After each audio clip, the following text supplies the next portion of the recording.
Well, as I just mentioned, immigration is an issue that has been killing opportunity in our country, killing our young people. Literally, 100,000 Americans died last year of fentanyl overdose.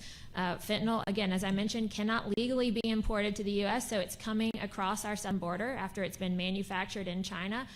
It's also made our communities less safe.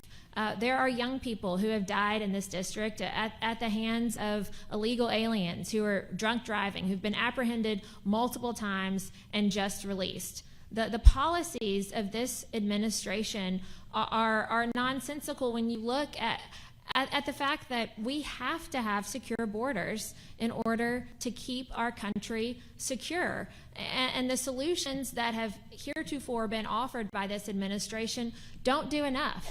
They leave the borders open without any vetting process for the first few thousand immigrants who come across. I can guarantee you that the cartels will ensure that their drug runners are first in line.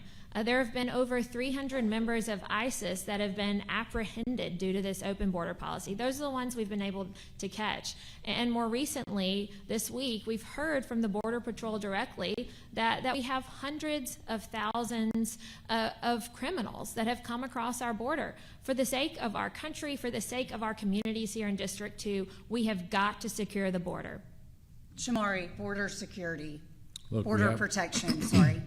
Have to protect the border, and it has to be based on facts. It has to be based on actual facts and not fear, not efforts to drum up fear about lies and conspiracy theories. We have an obligation to protect our border. We must do it. We must make those investments. We must put more Border Patrol agents down at the border. I have family that is Border Patrol agents, so I don't just hear from them on TV. I hear from them over the phone. I hear from them through text messages. I know what they're facing. I've been down there. As a staffer, I have worked and drafted legislation that ended up resulting in more resources going down to the border. I've also been a part of bipartisan negotiations to bring those resources and bring those reform plans to fruition. And the most recent one of which I would say, drafted by one of the most conservative senators in the United States, James Lankford out of Oklahoma, had a bipartisan border plan, drafted, ready to go. You know who tanked it? My opponent's idol, Donald Trump.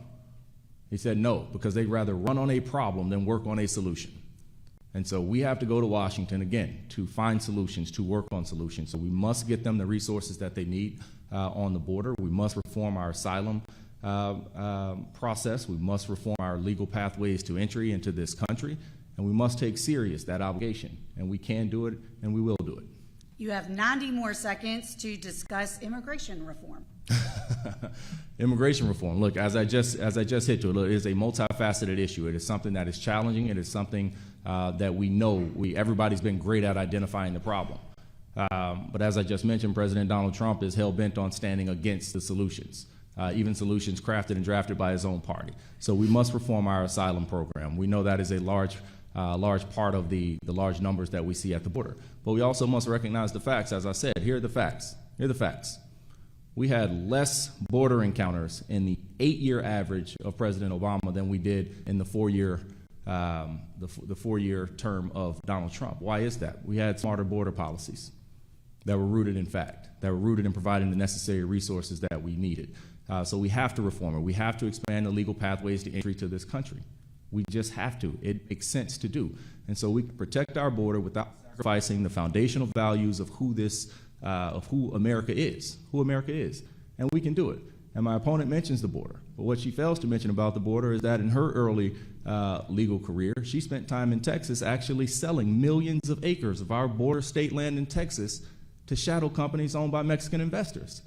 And so that is something that we have to understand, that we have to understand the realities of it, that border protection does not just become an issue when you're not being paid to do it. So we have to make sure that we have smart border border protection policies, and reforming our immigration system in a manner that actually makes sense and reflects the true values of this country. Caroline, immigration reform. Well, first I want to clarify, I was a real estate attorney and I helped a Mexican company that was fleeing from the cartel that moved here illegally buy some office buildings, so it wasn't quite millions of acres. But what I will say is that we do have a border crisis, and my opponent points to the Obama administration, but what he fails to mention is the Biden administration, of which he was part. He was part of the transition team that flung open our borders and has resulted in less safe communities and a strain on resources in our country. The Trump administration lost track of 1,400 minors at the border. You know, to me, that is unacceptable. Any child lost track of at the border is unacceptable. But the Biden administration, they've lost track of 320,000 children at the border. We have got to get our borders secure, and we have got to ensure that we are not continuing the humanitarian and national security crisis that was created by the Biden-Harris administration, again, of which my opponent was part. Meaningful immigration reform, though, also means that we have got to incentivize people to want to come here legally. There are a number of businesses, whether it's agriculture, construction, transportation, in this district that rely on migrant workers. And right now, that process is overly cumbersome. There are quotas on that process. So meaningful immigration reform also means that we need to reward those who want to come here.